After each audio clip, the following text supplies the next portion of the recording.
Hey there, and welcome to this week's edition of The Wrap. This week began on a somber note with the passing of Pope Francis. We look back at the times he broke the internet and unpack what happens next now that we're in sede vacante. And yes, we've watched the Conclave. On a brighter note, the VAT increase that had us all sweating has just been scrapped. The Treasury dropped the news in the early hours today, a move reminiscent of the Zuma years.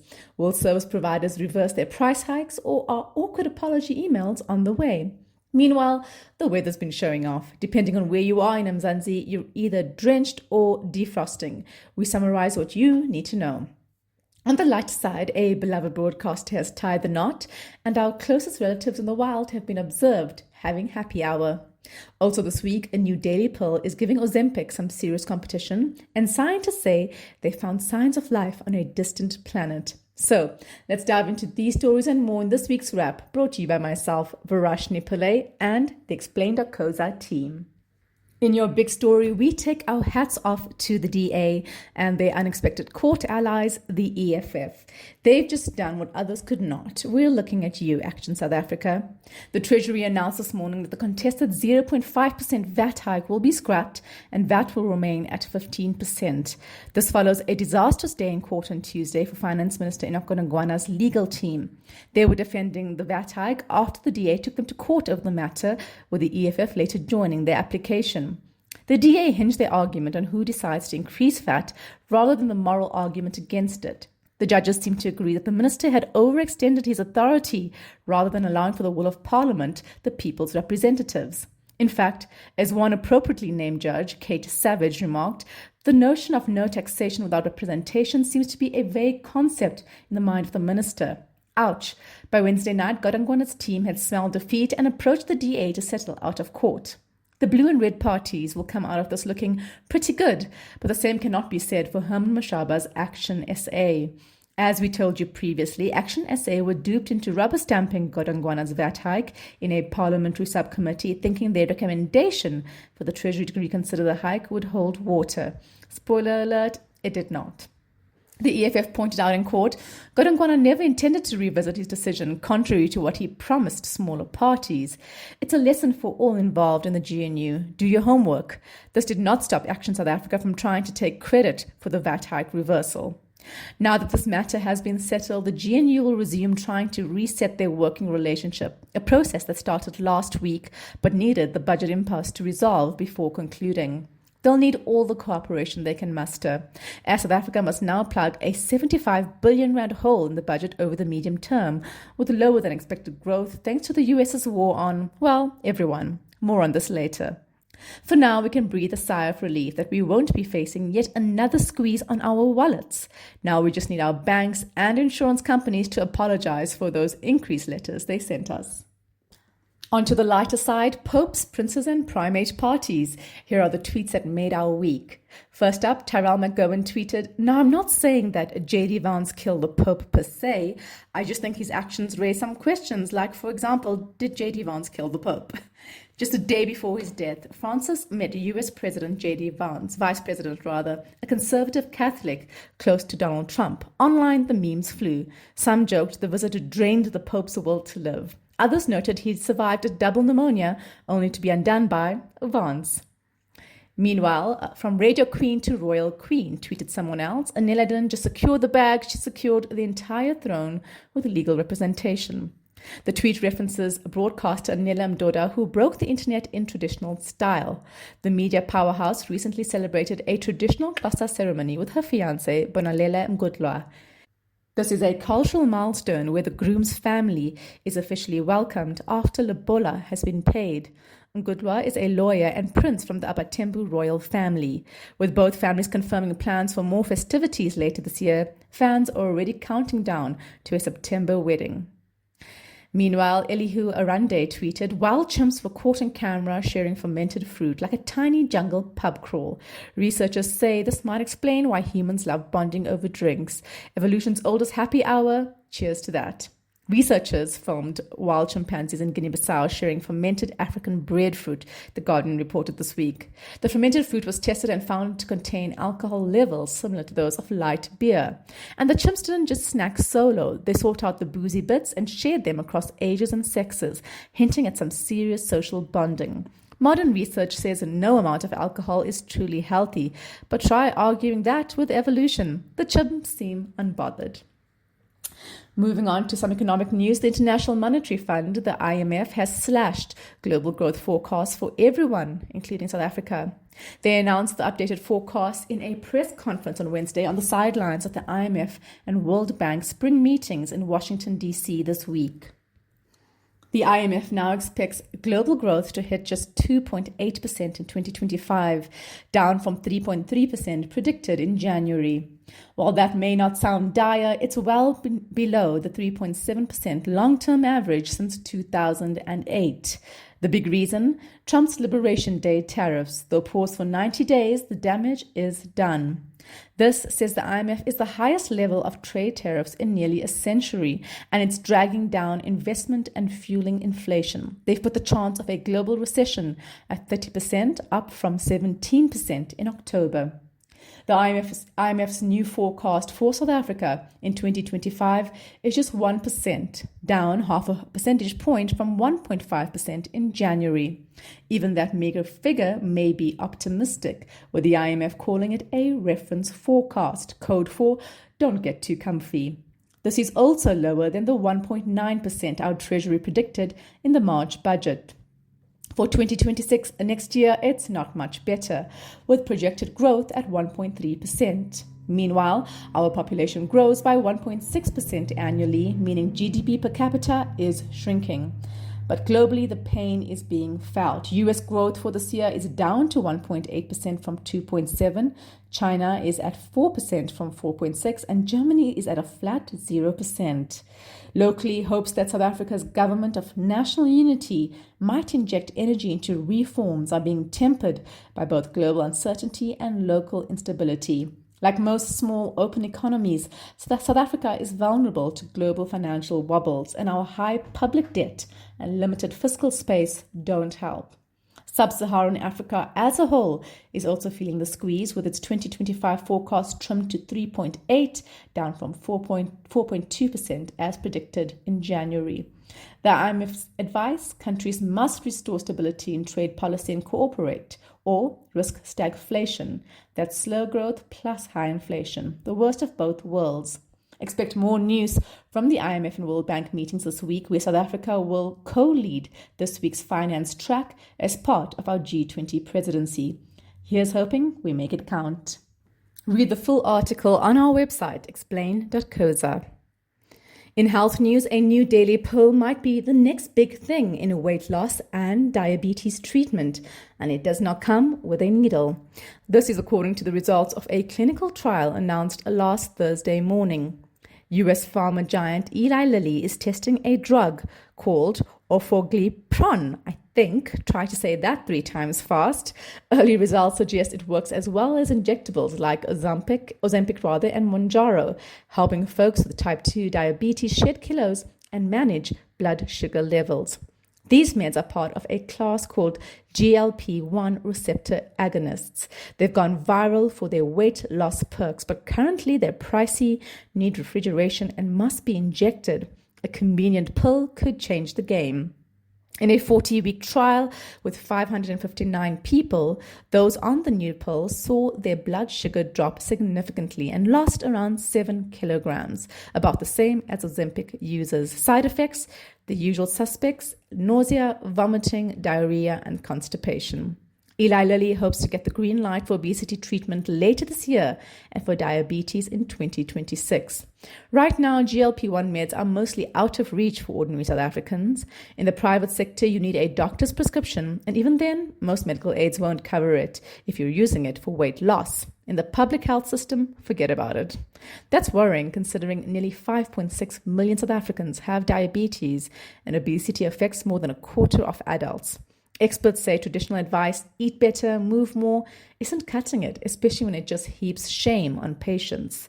There's global pressure on the World Health Organization, the WHO, to list GLP-1 drugs as essential medicines, which could push government to make them more available. The WHO is expected to revisit that call this year. If the WHO gives GLP-1 meds essential status and local policy makers follow suit, we could see a future where more South Africans get access to life-changing treatment. It's a small pill, but it could make a big difference. In weather news, if you thought you could ease into the week after the Easter break, think again. Mother Nature has other plans. The South African Weather Service has issued several warnings for disruptive weather across the country, thanks to a moody little weather phenomenon called a cut-off low.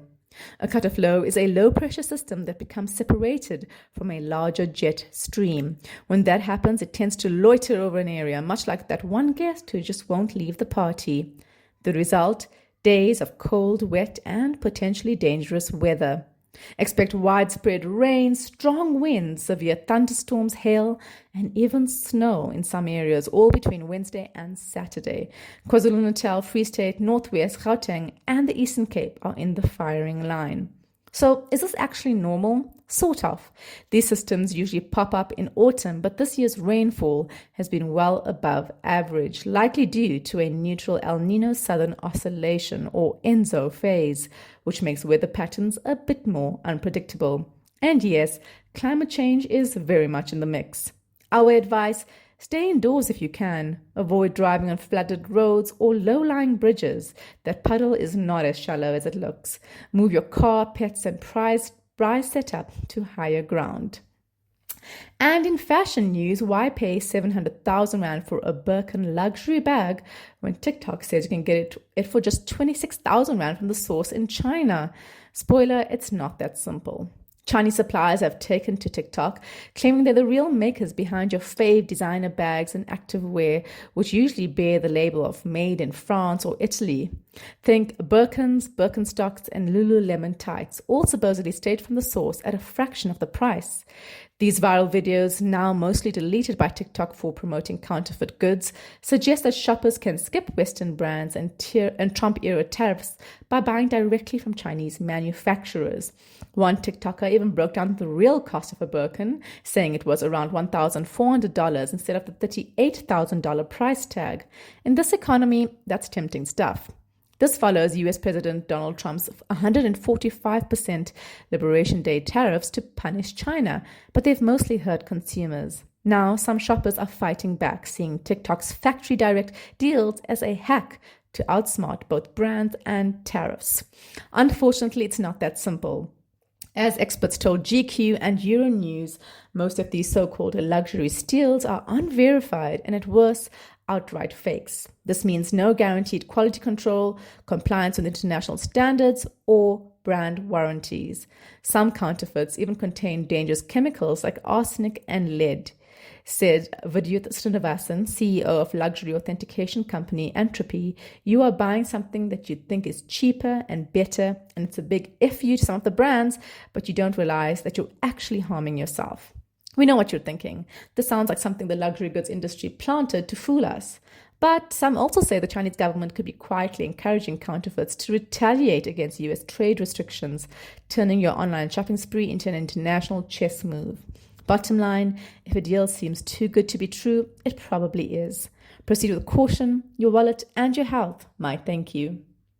Back to Pope Francis, the most memeable pope in history, died age 88 on Monday morning after a stroke and heart failure, just hours after delivering a final Easter message calling for peace in Gaza.